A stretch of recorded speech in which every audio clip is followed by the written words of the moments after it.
ಹಜಂ ಭೂಪಲಸಾರ ಭಕ್ತಂ ಉಮಾಸುತಂ ಶೋಕ ವಿನಾಶ ಕಾರಣಂ ನಮಾಮಿ ವಿಘ್ನೇಶ್ವರ ಪಾದ ಪಂಕಜಂ. ಹರ ನಮ ಪಾರ್ವತೀಪತಯೇ ಹರ ಹರ ಕೀರ್ತನ ಆರಂಭ ಕಾಲದಲ್ಲಿ ದೊಡ್ಡವರು ಏನಪ್ಪ ಹೇಳಿದ್ದಾರೆ ಅಂದ್ರೆ, ಎಲೆ ಮಾನವ ನಿನಗೆ ಯಾವ ಬಲವಿದ್ದರೆ ಏನಯ್ಯ, ದೈವ ಬಲವಿಲ್ಲದ ಮೇಲೆ. ಅದಕ್ಕೆ ನಿದರ್ಶನ ಕೃತಯುಗದಲ್ಲಿ ಒಂದು ದಿನ ನಾರದರು ನವಗ್ರಹ ಪ್ರದಕ್ಷಿಣಾರ್ಥವಾಗಿ ಹೋಗ್ತಾ ಇದ್ದಾರೆ.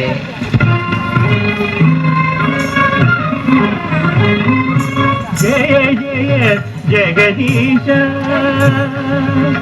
ಜಯ ಜಯ ಜಗದೀಶ, ಮಾಂ ಪಾಹಿ ಪರಮೇಶ್ವರ ಗೌರೀಶ.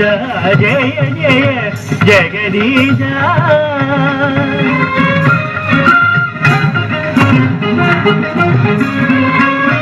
ಗ್ರಹದಲ್ಲಿ ಪ್ರಥಮನೆ ಪೂರ್ಣ ಪ್ರಕಾಶನೆ, ಗ್ರಹದಲ್ಲಿ ಪ್ರಥಮನೆ ಪೂರ್ಣ ಪ್ರಕಾಶನೆ, ಹೇ ಸೂರ್ಯ ದೇವನೇ, ಹೇ ಸೂರ್ಯ ದೇವನೇ ಸಾಷ್ಟಾಂಗ ವಂದನೆ. ಜಯ ಜಯ ಜಗದೀಶ.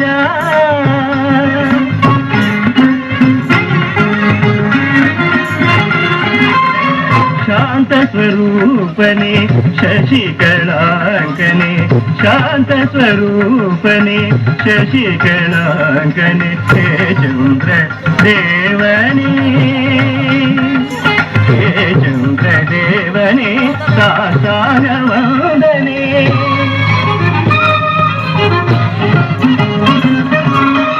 ಅಂಗಾರಕನೇ ಭೂಮಿ ಕುಮಾರನೇ, ಅಂಗಾರಕನೇ ಭೂಮಿ ಕುಮಾರನೇ, ಮಂಗಳ ದೇವನೇ, ಮಂಗಳ ದೇವನೇ ಸಾಷ್ಟಾಂಗ ವಂದನೆ. ಜಯ ಜಯ ಜಗದೀಶ.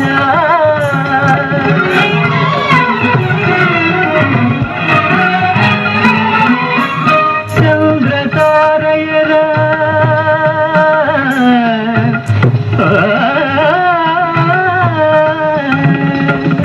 ಚಂದ್ರ ತಾರೆಯರ ಪ್ರೇಮ ಕುಮಾರನೆ, ಚಂದ್ರ ತಾರೆಯರ ಪ್ರೇಮ ಕುಮಾರನೆ, ಹೇ ಬುಧ ದೇವನೇ,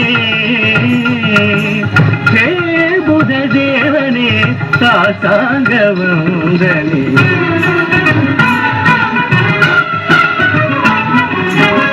ಶ್ರದ್ಧಾದೇವಿಯ ಗರ್ಭ ಸಂಜಾತನೆ, ಶ್ರದ್ಧಾದೇವಿಯ ಗರ್ಭ ಸಂಜಾತನೆ, ಹೇ ದೇವ ಗುರುವೇ, ಹೇ ದೇವ ಗುರುವೇ ಸಾಷ್ಟಾಂಗ ವಂದನೆ. ಜಯ ಜಯ ಜಗದೀಶ.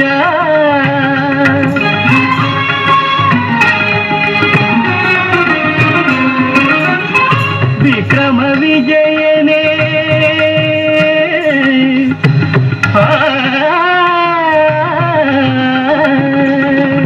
ವಿಕ್ರಮ ವಿಜಯನೇ ವಿಪ್ರಶ್ರೇಷ್ಠನೇ, ವಿಕ್ರಮ ವಿಜಯನೇ ವಿಪ್ರಶ್ರೇಷ್ಠನೇ, ಹೇ ಶುಕ್ರ ದೇವನೇ, ಶುಕ್ರ ದೇವನೇ ಸಾಷ್ಟಾಂಗ ವಂದನೆ.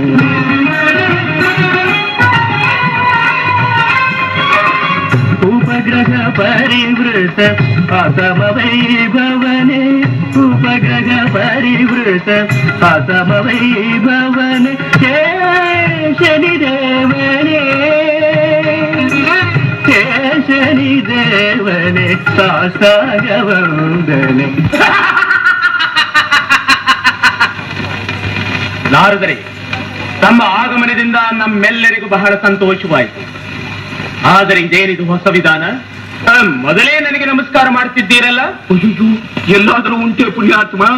ನೀನೆಂದರೆ ನನಗೆ ಅತ್ಯಂತ ಭಯ ಭಕ್ತಿ, ಆದರೆ ಅಷ್ಟೇ ಆತ್ಮೀಯತೆ. ಈ ಉಪಗ್ರಹಗಳ ಮೇಲೂ ನಿನಗಲ್ಲದೆ ಮತ್ತೆ ಯಾರಿಗಿದೆಯಪ್ಪ ಶನಿದೇವ? ಸಾಕ್ಷಾತ್ ಈಶ್ವರನಂತೆ ಕಾಣುತ್ತಿದ್ದಿ. ಅಂದ ಹಾಗೆ ಆ ಈಶ್ವರ ಪಟ್ಟವೊಂದು ನಿನಗೆ ಸಿಕ್ಕಿದ್ದರೆ ಶನೇಶ್ವರಾಯ ನಮಃ, ಓಂ ಶನೇಶ್ವರಾಯ ನಮಃ ಎಂದು ಮೂರು ಲೋಕವೂ ಹೊಗಳುತ್ತಿತ್ತಯ್ಯ. ಶನೇಶ್ವರಾಯ ನಮಃ. ನಾರದರೆ ಆ ಪಟ್ಟವನ್ನು ಹೊಂದುವ ಬಗೆ ಹೇಗೆ? ನನಗೇನು ಗೊತ್ತು, ನಾನೇನು ಬರುತ್ತೆ. ನಾರದರೆ, ನೀವು ಹೇಳುತ್ತಾ ಆ ಪಟ್ಟವನ್ನು ಹೊಂದಲೇಬೇಕೆಂಬ ಆಸೆ ಹೆಚ್ಚುತ್ತಿದೆಯಲ್ಲ, ಹೇಳಿ ನಾರದರೆ. ಏನು ಹೇಳಿ? ಈಶ್ವರನ ಪಟ್ಟ ಯಾರಿಗಿದೆ ಹೇಳು? ಪರಮೇಶ್ವರನಿಗೆ. ಅವನನ್ನೇ ಕೇಳಿದ್ರಾಯ್ತು. ನೀನು ಕೇಳಿದ್ರೆ ಯಾರು ತಾನೇ ಇಲ್ಲ ಎನ್ನುತ್ತಾರೆ ಶನಿದೇವ. ಮೇಲಾಗಿ ಪರಮೇಶ್ವರನೋ ಭಕ್ತರು ಕೇಳಿದರೆ ಸಾಕು, ತನ್ನನ್ನೇ ಬೇಕಾದರೂ ದಾನ ಕೊಡುವಂತಹ